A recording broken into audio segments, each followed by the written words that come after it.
In the ever-evolving media of video games, developers of long-lasting franchises must find new story and gameplay elements to keep subsequent entries feel refreshing. A rare occurrence is when a dev team may think there's no more room for their characters and games to progress and finally hit the nail in the franchise's coffin.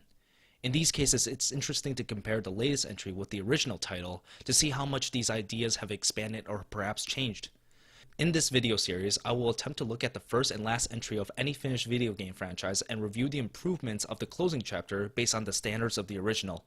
With the Uncharted series supposedly finished upon the release of the fourth game, I thought this would be a good time to look back at the starting entry to see how the franchise has progressed both as a game and as a narrative. Uncharted Drake's Fortune was released in November of 2007, a year after the Sony PS3 was released. It was just in time for the 2007 holiday season, and set a technical gold standard in terms of key visuals for early PS3 titles. And as the trailers would have you know, it was an action-adventure game in veins of movie blockbusters such as Indiana Jones. Uncharted 4, on the other hand, was released in March of 2016, roughly 2.5 years later after the PS4 was released. Again, it's regarded as another technical gold standard for the system of release in terms of visuals, though more people were fixated on changes done with the characters, such as Nathan Drake, and mysteries surrounding his secret brother. All this was compiled into trailers and gameplay videos that showed a more seasoned Nate in a more brooding tone.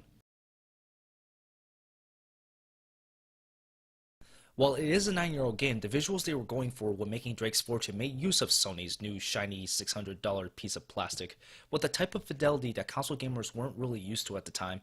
At least the reviews say so. I was only 10 when the game was released.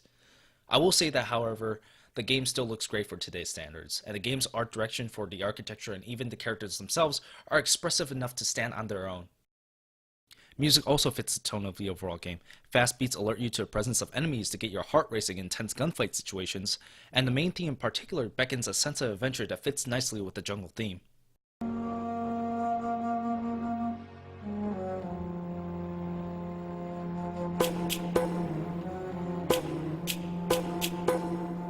If there's one complaint I do have with the presentation, is that there's almost too much jungle with varieties of temples thrown in, and it can get pretty tiring. Or maybe I'm just spoiled by the monstrous amounts of environments in the later titles. Speaking of more environments, Uncharted 4 has them in spades. Sure, there's still a lot of jungle, but these jungles have beaches, mountains, cities, you name it. It also helps that the game benefits from the upgraded hardware capabilities of the PlayStation 4. Some characters were also given redesigns to reflect how much they've matured, adding to their overall motivations and personalities. Music was also reworked to fit this new narrative too. Gone are the adventurous beats from the last three titles. The fourth version of Nate's theme evokes a sense of peril and danger to the overall adventure.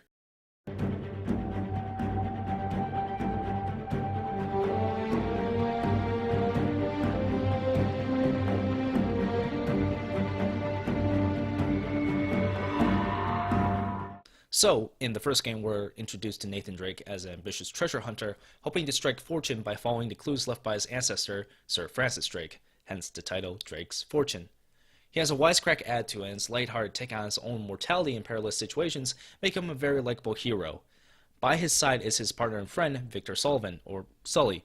With a track record of making not-so-smart deals, Sully often pulls as much trouble as Nate does, and if these two are not griping about their financial situations, they're often seen having casual banter about their history and their personal flaws, even in the most dire situations.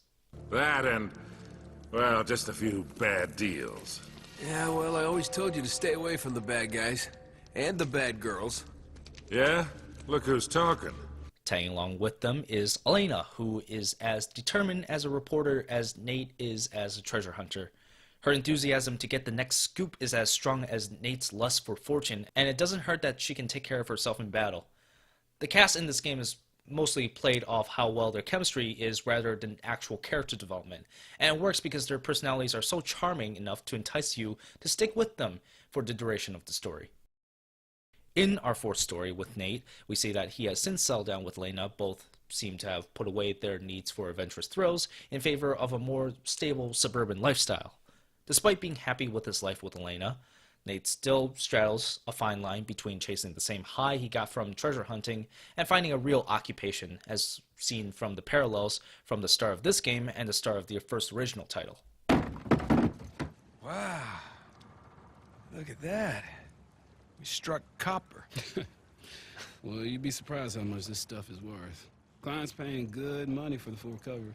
And surely enough, Nate is pushed back into his old adventuring days, like a sober man having his first drink in years, catalyzed by a sudden return of his supposed dead brother, Samuel Drake. Sam sits like a devil on Nate's shoulder, a man plagued by a series of rash and terrible decisions, who wants nothing more than the glory of discovering riches himself.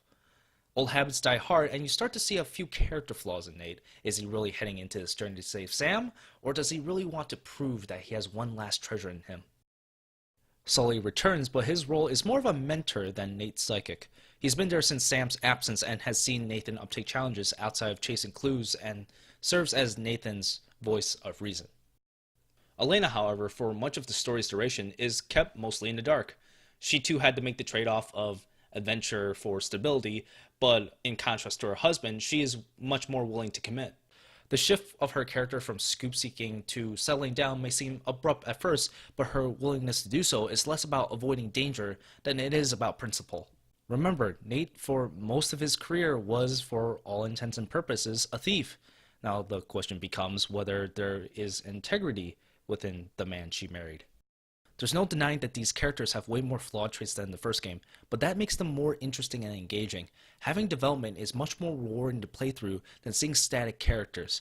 Something's never changed though. The characters still have great chemistry and charm, and this is compounded by the fact that Nate has had many adventures at this point, with quick wit that borderlines break the fourth wall. All these factors make this version of the cast very entertaining.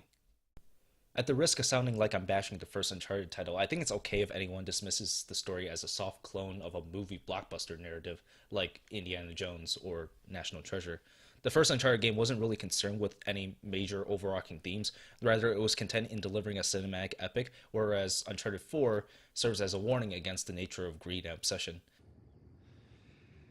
I will find the greatest pirate treasure of all time, which I am sure you are sick of hearing about by now. Oh, no. The tale of Henry Avery and his 400 million in jewels and gold has become a sweet lullaby for me. So, take the motivations for the villains, for example. Navarro from the first game and his plans for the El Dorado, mostly concerned with weaponizing the statue's ability to turn humans feral. In fact, if you look at the other titles, the villains need to be stopped because, well, you have to save the world. And the sort of danger they impose is brought to sense by supernatural capabilities, whether that is creating infected Resident Evil creatures or vapid hallucinations. You are so pathetic. All of you, scrambling around for your petty treasures. Now, take a gander at Uncharted 4 and you realize this isn't a battle for the future of mankind or anything of that grand scale, but a personal war against unhealthy desires. The baddie this time around, Rafe, holds a grudge against Nate for his accomplishments as well as his perverted obsession with the pirate's treasure. What makes Rafe a more compelling antagonist than the other Uncharted villains is how much of his desires are actually grounded and reflected on Nate and Sam's own. Both parties are willing to disregard the livelihood of the people around them to obtain glory, and in a sense what Rafe does isn't necessarily wrong, it's just that the main characters are in his way. See that? The end is literally in sight. That maniac pirate of yours has rigged this entire cave. I'm not setting foot on his ship. Nadine, if you cut and run right now, the loss of all your men, everything that we've done, is for nothing.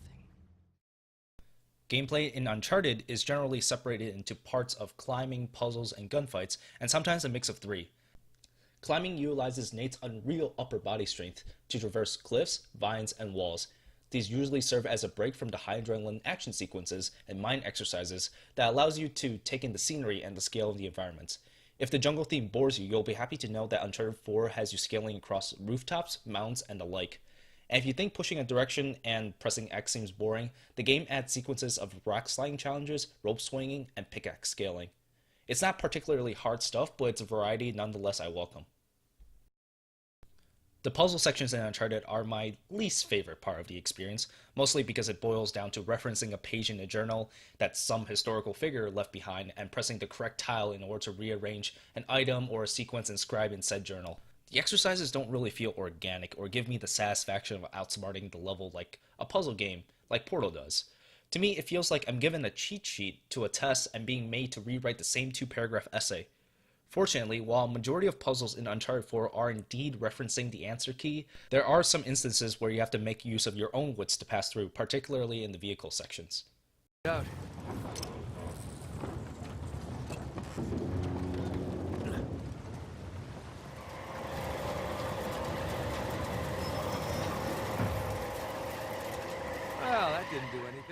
Uncharted's signature gunfights combine the third-person cover action of Gears of War with the series' own flair for mobility. Gunfights in Drake's Fortune have two types of variety: corridor fights and shooting galleries. Both of them are categorically linear. You clear one hall or area of enemies, then you move on to the next position of cover and clear that as well. There are occasions where you're put into a large room and have to move across the field for better cover as more enemies spawn, but it's still mostly a linear experience. Uncharted 4 took this traversal gameplay and opened a can of worms of potential onto its gunfights. You're encouraged to take multiple angles of attack. Stealth around the battlefield to rid yourself of easy ground patrol? Go ahead. Infiltrate the high tower sniper and use his weapon to drop his allies like flies? Why not? Or maybe you want to bait the guards into a position where you can detonate a dynamite underneath them. Yes, you can. But you're not the only one that's mobile. This time the enemies are just as cunning and acrobatic. Believe me when I say the baddies in Uncharted 4 are relentless. If they're not currently trying to get behind you for a well-aimed shotgun blast, they're trying to flush you out in what seemingly is an endless supply of accurate grenades. And if that's not enough, some enemy varieties can carry a truckload of body armor that will take dozens of bullets to even make a dent in. Because of this, a lot of times you're forced to use your climbing abilities along with the aforementioned rope and pickaxe to get into favorable points in the area. All of this makes Uncharted 4's gunfight section more engaging, and it's a great spin on the series staple. So we talked a lot about the progression of story and gameplay as the series progressed to its final chapter, and drawing the comparisons between these two games may make it seem like I'm bashing Drake's Fortune, but I'm mostly here to call upon the attention for what became crucial during the evolution of the series. The first game, as I mentioned before, served as a display of the PS3's capabilities as the console generation entered the HD era of gaming. While you could say that about Uncharted 4 with the PS4, the leap in graphic fidelity was not as staggering as it was back then, and nowadays you could debatably find dozens of other games that look as good as this one. So as the series continued and raked in more prestige, it came to a point where they had to expand upon plot and character elements, rather than the visual factor to keep the games refreshed. All of this culminated to end Uncharted at its best. I always left with that same feeling. And sometimes you just gotta choose what you're going to keep and what you're gonna let go. Well, I guess I'm just not there yet. And besides, you know, you got a few ancient cities on me. I can't let that slide, so... I left a couple out there. Well, thank you.